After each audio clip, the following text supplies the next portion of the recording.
សូម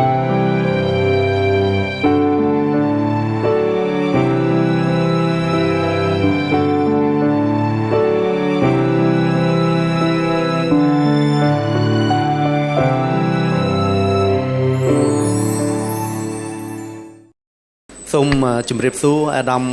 សហប្រធានអាដាមអគ្គនាយកអាជ្ញាធរជាតិអប្សរាលោកសាស្ត្រាចារ្យ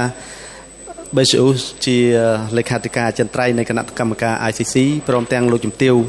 អានឡាម៉ែតអ្នកតំណាងនៃអង្គការ UNESCO ក្រុមអ្នកសារព័ត៌មានយើងខ្ញុំនៅពេលនេះមានសេចក្តីសប្បាយរីករាយនិងសូមថ្លែងអំណរគុណជាពន្លឹកដែលអាដាមលោកជំទាវបានផ្ដល់កិត្តិយសផ្ដល់នៅសន្និសីទសារព័ត៌មាននៅពេលនេះជាដំបូងអនុញ្ញាតឲ្យយើងខ្ញុំសូមផ្ដល់ជាសំណួរសួរទៅអាដាមសហប្រធានតំណាងស្ថានទូតជប៉ុនបាទតើកិច្ចប្រជុំពេញអង្គថ្ងៃនេះរបស់គណៈកម្មការ ICC យើងបានសម្រេចអ្វីខ្លះសម្រាប់កិច្ចប្រជុំថ្ងៃនេះហើយយើងមានគម្រោងថ្មីអ្វីទៀតនឹងសម្រាប់អនុវត្តនៅពេលខាងមុខបាទ Okay, thank you very much. And as you know, this is my first experience in the ICC Angkor, and I was really impressed by the quality of discussion and the recommendations we adopted today. And because ICC is the process of the coordination, and now Angkor preservation conservation participated by very many countries, organizations, but we have to keep the quality of the conservation, and also that we have to talk our own concern, like that housing of the new buildings in the zone, and it's very frank discussion and the recommendation was adopted, and I'm happy to join today's meeting. Thank you. បាទសូមថ្លែងអំណរគុណអាដាមសហប្រធានសំណួរបន្ទាប់ទៅនេះខាងក្រមអ្នកសារព័ត៌មានក៏បានសូមជូនទៅអាដាមសហប្រធានអគ្គរដ្ឋទូតនៃសាធារណរដ្ឋបារាំងសួរថាសង្កេតឃើញថាគណៈកម្មការ ICC របស់យើងបានឃើញថាមានការអភិវឌ្ឍទៅលើការងារអភិរក្សនិងការអភិវឌ្ឍនឹងមានលក្ខណៈវិជ្ជមានជាច្រើន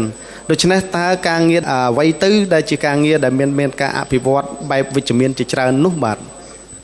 Pour ma part, c'était la troisième fois que je coprésidais le CIC encore. Et comme mon collègue japonais, j'ai été impressionné par la haute tenue des débats, par la très grande franchise aussi des échanges. Une des vertus de notre CIC, c'est d'entendre des rapports qui sont faits par des experts indépendants qui font des visites sur les différents sites, sur un certain nombre de chantiers en cours et qui font remonter un certain nombre d'observations qui permettent parfois de changer un certain nombre de dispositions, de changer de méthode,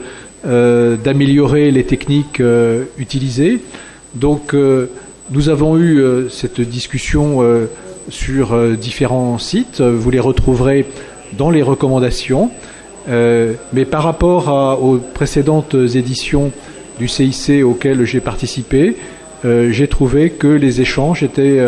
encore plus directs, précis et constructifs sur un certain nombre de chantiers en cours. Ils sont très nombreux, c'est difficile de rentrer dans le détail, mais retenez en tout cas que le CIC est un lieu où nous pouvons avoir ce type de débat entre les meilleurs experts du monde qui se retrouvent au sein de cette même enceinte. Peut-être que le professeur Béchaouch, qui lui est un spécialiste de ces questions de conservation, pourra élaborer. Mais en tout cas, en termes de débat diplomatique et technique, le CIC a montré sur ces questions, encore une fois, toute sa pertinence.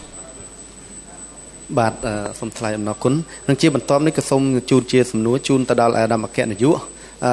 ព្រឹកមិញនេះយើងសង្កេតឃើញថាមានភ្ញៀវកិត្តិយសមួយរូបគឺលោកលាវស៊ូកង់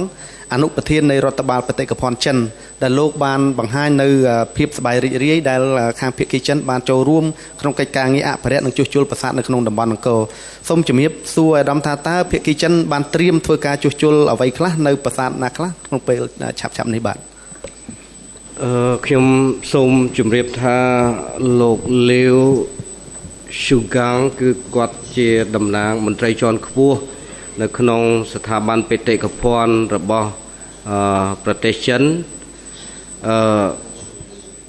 ដូច្នេះយើងសង្កេតឃើញថាលើកនេះគណៈប្រតិភូចិនក៏ជាគណៈប្រតិភូមួយដែលដឹកនាំដោយមន្ត្រីជាន់ខ្ពស់ដែលយើងគួរឲ្យចាប់អារម្មណ៍និងឲ្យបង្ហាញឲ្យឃើញអំពីការគិតគូរដ៏ខ្ពស់របស់រដ្ឋាភិបាលចិនដែលចូលរួមក្នុងកិច្ចការអភិរក្សខ្ញុំសូមជម្រាបដែរថាបច្ចុប្បន្ននេះគម្រោងនៅប្រាសាទតាកែវនឹងត្រូវបញ្ចប់នៅឆ្នាំ2017នេះហើយកន្លងមកនេះយើងបានធ្វើការរួមគ្នានឹងជាពិសេសពិចារណាទៅរកទីតាំងថ្មីដើម្បីបន្តគម្រោងបន្ទាប់ពីគម្រោងនៅប្រាសាទតាកែវត្រូវបានបញ្ចប់ភាគីខាងចិនក៏បានសិក្សារួចហើយដែរគឺប្រាសាទថ្មីមួយទៀតសម្រាប់គម្រោងដែលចាប់ពីឆ្នាំ2018ទៅគឺនៅភិមានអាកាសតែប្រាសាទភិមានអាកាសដែលគ្រោងនឹងពិភាក្សាគ្នាហើយអាជ្ញាធរអប្សរានឹងទទួលសំណើរបស់ភាគីចិនដើម្បីសុំសេចក្តីសម្រេចអំពីរាជរដ្ឋាភិបាលក្នុងការ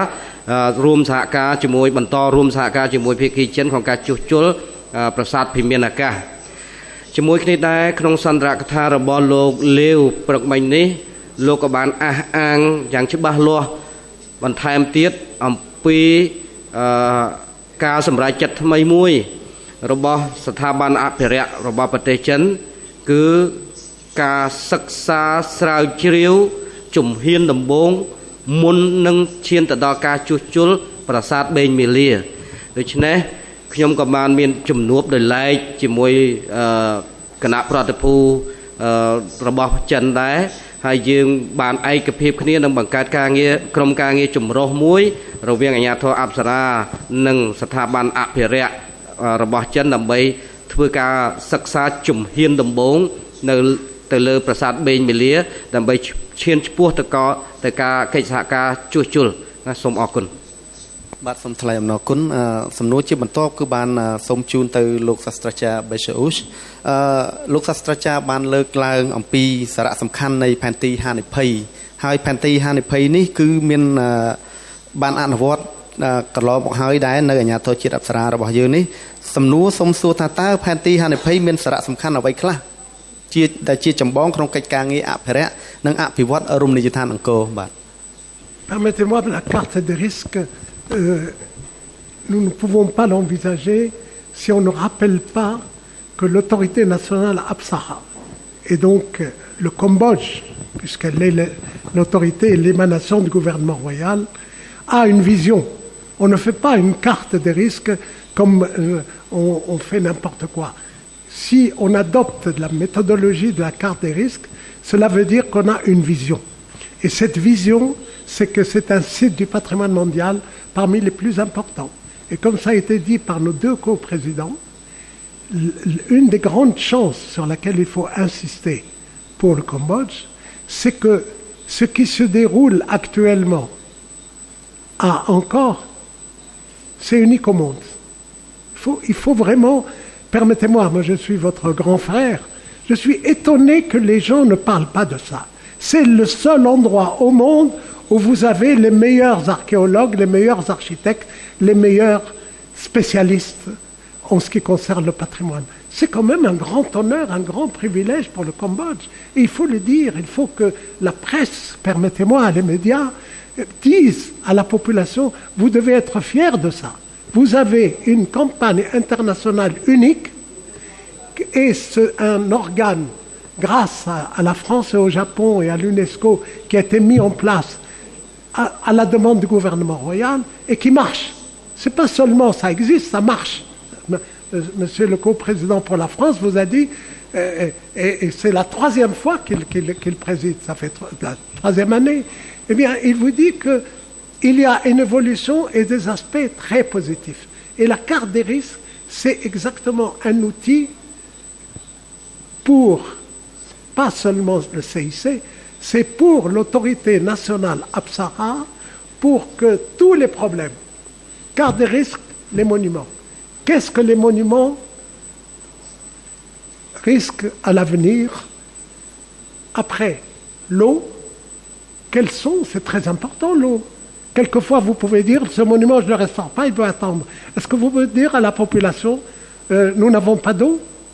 C'est donc un facteur social et politique extrêmement important. Grâce à l'autorité nationale Apsara, grâce à un jeune savant, permettez-moi de le dire, ce n'est pas parce que c'est un ami, c'est un homme d'une grande valeur, Dr Rampe, l'autorité nationale Apsara a pu retrouver le réseau hydraulique, le sauvegarder, et la carte des risques a permis que lorsqu'il y a 2 ans, on était à la veille d'une catastrophe. C'est comme un barrage qui allait éclater. Le barrage occidental était plein d'eau et il risquait, on voyait l'eau monter visuellement. Je ne vous raconte pas ce qu'on m'a raconté, je l'ai vu. L'eau montait à une vitesse incroyable. Et on allait vers la catastrophe. On allait un déversement d'eau vers la ville qui aurait été une catastrophe. Eh bien, la solution a été trouvée parce qu'on savait quel était le risque. Et les arbres aussi. Vous savez combien le gouvernement royal tient à sauvegarder le couvert végétal. Donc la carte des risques, ce n'est pas un gadget, ce n'est pas une méthode parmi tant d'autres, c'est un élément de politique en fonction d'une vision. បាទសូមថ្លែងអំណរគុណលោកសាស្ត្រាចារ្យសំណួរជាបន្ទាប់គឺសូមជូនទៅលោកជំទាវតំណាងអង្គការ UNESCO យើងបានកត់សម្គាល់ឃើញថាអង្គប្រជុំក៏បានលើកឡើងអំពីការអនុវត្តនៅផែនការគ្រប់គ្រងទេសចរសូមជំរាបសួរថាតើផែនការគ្រប់គ្រងទេសចរមានសារៈសំខាន់អ្វីខ្លះបាទក្នុងការអភិវឌ្ឍនិងការអភិរក្សរមណីយដ្ឋានអង្គររបស់យើងបាទ Merci beaucoup. La gestion du tourisme est absolument fondamentale parce que, comme vous le savez, le nombre de touristes augmente chaque année et ce que nous voulons éviter à tout prix à l'UNESCO, c'est que Angkor soit victime de son succès. Donc ce que nous avons élaboré, mais c'est surtout, je dirais, l'autorité Apsara, nous avons un plan de gestion du tourisme pour pouvoir en fait accommoder ces différents changements. Et je sais que dans le cadre de ce qu'on appelle le Tourism Management Plan, le TMP, nous avons un certain nombre d'initiatives, qui sont les initiatives de l'autorité nationale Apsara, que nous discutons régulièrement avec les experts de l'UNESCO en matière de développement durable. Et là, nous avons discuté en fait plusieurs points touristiques. Je vais vous en citer quelques-uns. Qui sont en préparation, mais je dirais que celui qui nous a vraiment satisfait était la mise en place du pont flottant. Alors vous allez me dire, c'est pas vraiment une provision touristique, mais en même temps, si, parce qu'il fallait justement accommoder la nécessité de refaire la chaussée